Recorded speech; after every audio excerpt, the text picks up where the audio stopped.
Assalamualaikum warahmatullahi wabarakatuh. Perkenalkan, saya Nurisno Kafia Kholili dengan NIM 2300003020. Saya dari Program Studi Pendidikan Bahasa dan Sastra Indonesia, Fakultas Keguruan dan Ilmu Pendidikan, Universitas Ahmad Dahlan. Di sini saya akan menjelaskan tentang kebutuhan manusia terhadap agama. Pertama yang akan saya jelaskan adalah manusia. Merujuk dari PPT minggu kemarin, manusia dalam Al-Quran menunjuk pada pengertian kata-kata Bashar, Al-Insan, dan Anas. Kata Bashar disebutkan sebanyak 27 kali. Kata Bashar berarti merupakan manusia sebagai makhluk biologis yang membutuhkan makanan, minuman, hubungan seksual, interaksi satu dengan yang lainnya, dan lain-lain. Yang kedua ada kata al-insan, disebutkan sebanyak 65 kali. Dapat dikelompokkan dalam 3 kategori.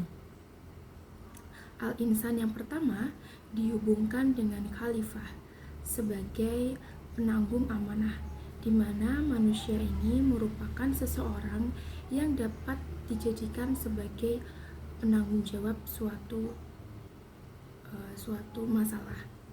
Kemudian yang kedua ada al-insan dihubungkan dengan predisposisi negatif dalam diri manusia, misalnya seperti sifat pelit, sifat iri, sifat kikir, dan lain-lain. Jadi al-insan yang kedua ini merupakan representasi dari manusia dengan segala sifat-sifat buruknya.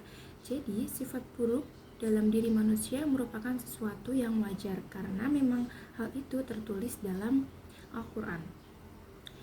Yang ketiga ada al-insan dihubungkan dengan proses penciptaannya yang terdiri dari unsur materi dan non-materi. Nah, semua konteks al-insan ini menunjuk pada sifat-sifat manusia secara psikologis dan spiritual. Dan yang ketiga ada kata anas. Ini lebih banyak disebutkan dalam Al-Quran, yaitu disebutkan 240 kali, mengacu kepada manusia sebagai makhluk sosial dengan karakteristik tertentu. Misalnya, mereka mengaku beriman padahal sebenarnya tidak. Jadi mereka mengaku mereka beriman, aku yang sudah melakukan sunatullah dengan sebaik-baiknya. Maka ini merupakan rujukan dari kata anas. Kemudian saya akan menjelaskan dalam perspektif agama. Manusia dibagi menjadi 5. Yang pertama, kebutuhan manusia terhadap agama secara kebutuhan fitrah. Fitrah dalam Islam mengacu pada sifat atau dasar potensi bawaan manusia yang cenderung mengenal dan menyembah Tuhan. Manusia memiliki kebutuhan spiritual yang mendalam untuk terhubung dengan sesuatu yang lebih tinggi, yaitu Tuhan atau Allah. Kebutuhan ini mendasari banyak aspek kehidupan manusia, termasuk pencarian makna, kebahagiaan sejati, dan tujuan hidup. Yang kedua ada kesehatan jiwa.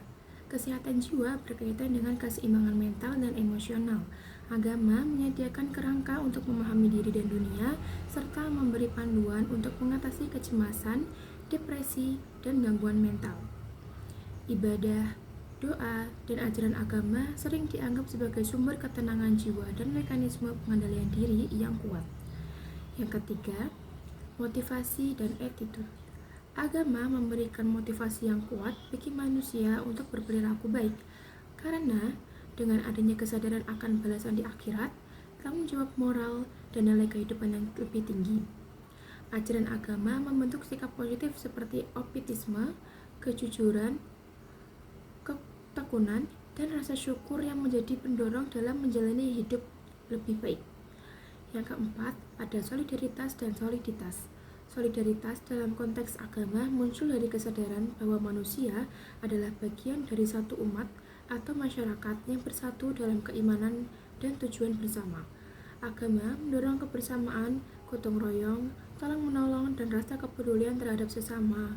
Solidaritas atau kekuatan kelompok dapat diperoleh melalui nilai-nilai agama yang menekankan persaudaraan, kerjasama, dan persatuan. Dan yang terakhir yaitu akal. Akal adalah karunia Allah yang membedakan manusia dari makhluk lainnya. Dalam agama, akal tidak hanya digunakan untuk memahami dunia fisik, tetapi juga untuk merenungkan dan mengenali tanda-tanda kebesaran Tuhan. Penggunaan akal secara sehat dalam agama membantu manusia untuk menjalani kehidupan yang bermakna dan berlandaskan moral. Kebutuhan-kebutuhan ini membentuk dasar penting bagi manusia dengan agama yang tidak hanya memberikan pedoman hidup, tetapi juga memenuhi berbagai aspek kebutuhan spiritual, sosial, dan intelektual manusia. Terima kasih. Sekian penjelasan dari saya. Wassalamualaikum warahmatullahi wabarakatuh. Mohon maaf apabila ada salah kata dan perbuatan.